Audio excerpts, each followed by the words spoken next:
लाल चुनरी वाली औरत की कहानी शुरू होती है मधोपुर नाम के छोटे से गांव से, जहां शाम होते ही लोग अपने दरवाजे बंद कर लेते थे, क्योंकि सूरज ढलते ही हवा में एक अजीब सी सर्दी घुल जाती थी और पुराने बरगद के पेड़ के पास से गुजरने की किसी में हिम्मत नहीं होती थी।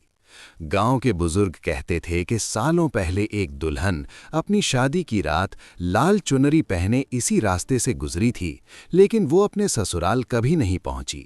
कहते हैं उसकी डोली को अंधेरी रात ने निगल लिया और तब से हर अमावस्या को वो लाल चुनरी हवा में लहराती नजर आती है।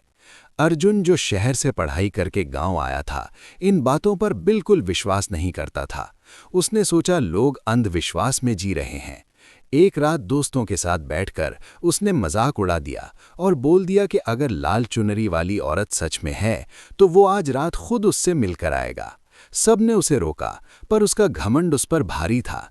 रात के करीब 3 बजे, जब पूरा गांव गहरी नींद में डूबा था, अर्जुन हाथ में टॉर्च लेकर बरगद के पेड़ की तरफ चल पड़ा।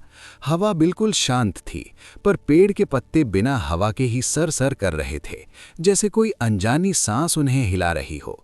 अचानक उसकी टॉर्च झिलमिलाई और बुझ गई। अंधेरा इतना गहरा था कि अपना हाथ भी नजर नहीं आ रहा था। तभी दूर से पायल की हल्की सी आहट सुनाई दी, जो धीरे धीरे उसके करीब आने लगी। अर्जुन का गला सूख गया, पर उसने हिम्मत जोड़कर पूछा, कौन है? जवाब में सिर्फ ठंडी हवा का झोंका मिला, जिसमें हल्की सी इत्र की खुशबू थी। फिर अंधेरे के बीच एक लाल रंग की झलक चमकी, जैसे कोई चुनरी चांदनी के बिना भी चमक रही हो।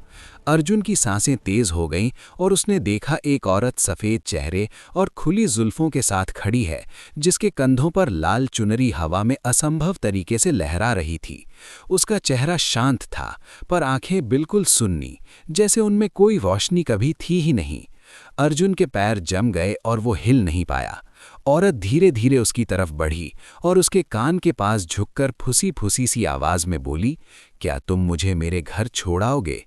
उसकी आवाज में दर्द था, पर साथ ही एक अजीब सी ठंडक, जो सीधा अर्जुन की रीढ़ की हड्डी तक उतर गई। अर्जुन ने हिम्मत करके कहा, तुम्हारा घर कहाँ है? औरत ने अपनी उंगली से जंगल के अंदर की तरफ इशारा किया, जहां घना अंधेरा था। अर्जुन जैसे किसी जादू में बंधकर उसके पीछे चल दिया। हर कदम पर उसे महसूस होता जैसे जमीन नर्म हो रही हो और पेड़ और करीब आ रहे हों। जंगल के बीच एक पुरानी टूटी हुई हवेली खड़ी थी, जिसे देखकर लगता था सालों से वहां कोई नहीं गया। औरत रुक गई और बोली, यही मेरा घर है। अर्जुन ने देखा हवेली के दरवाजे अपने आप खुल गए और अंदर से ठंडी हवा का जोर का झोंका आया, जैसे किसी ने उसे बुलाया हो। जैसे ही वो अंदर घुसा, दरवाज़ा जोर से बंद हो गया और अंधेरा छा गया। अचानक दीवारों पर पुरानी शादी के तस्वीर जैसी परछाइयां उभरने लगीं, जिसमें एक दुल्हन रो रही थी और लोग उसे धक्का देकर अंधेरे कमरे में बंद कर रहे थे। अर्जुन का दिल जोर जोर से धड़कने लगा और उसने पीछे मुड़कर देखा तो लाल चुनरी वाली औरत अब उसके बिल्कुल पास खड़ी थी, लेकिन इस बार उसका चेहरा बदल चुका था। आंखों की जगह गहरा अंधेरा था और होठों पर हल्की सी टेढ़ी मुस्कान। उसने कहा, उन्होंने मुझे जिंदा ही छोड़ दिया था अंधेरे में, और कोई मुझे लेने नहीं आया। अर्जुन का शरीर कांपने लगा और उसने दरवाज़ा खोलने की कोशिश की, पर दरवाज़ा गायब हो चुका था। हवेली के कमरे लंबे होते जा रहे थे, जैसे वो किसी अनंत रास्ते में फंस गया हो। औरत ने अपनी लाल चुनरी उसके कंधों पर रख दी और अचानक अर्जुन को महसूस हुआ जैसे उसका शरीर हल्का हो रहा हो और सांसें धीमी पड़ रही हों। उसने जोर से आंखें बंद की और भगवान का नाम लिया। तभी एक तेज चीख से पूरी हवेली गूंज उठी और सब कुछ अंधेरे में डूब गया।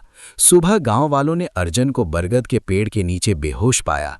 उसके कंधों पर मिट्टी और सुखाए हुए लाल कपड़े के रेशे चिपके हुए थे। जब उसे होश आया तो उसकी आंखों में अजीब सा डर बसा था और वो बस एक ही बात बार बार कहता रहा, वो अभी भी मुझे घर छोड़ने का इंतजार कर रही है। इस दिन के बाद अर्जुन कभी रात को घर से बाहर नहीं निकला और हर अमावस्या को उसके घर के बाहर हल्की सी पायल की आहट सुनाई देती थी। लोग कहते हैं लाल चुनरी वाली औरत अपना दर्द बांटने के लिए किसी न किसी को बुलाती है, और जो उसके साथ हवेली तक चला जाता है वो कभी पहले जैसा नहीं रहता। मधोपुर में आज भी सूरज ढलते ही दरवाजे बंद हो जाते हैं और बरगद के पेड़ के पास से गुजरते वक्त अगर आपको इत्र की हल्की सी खुशबू और लाल रंग की झलक नजर आए तो समझ लीजिए कि वो अपने अगले मेहमान की तलाश में है और शायद इस बार वो आपसे पूछे, क्या तुम मुझे मेरे घर छोड़ आओगे?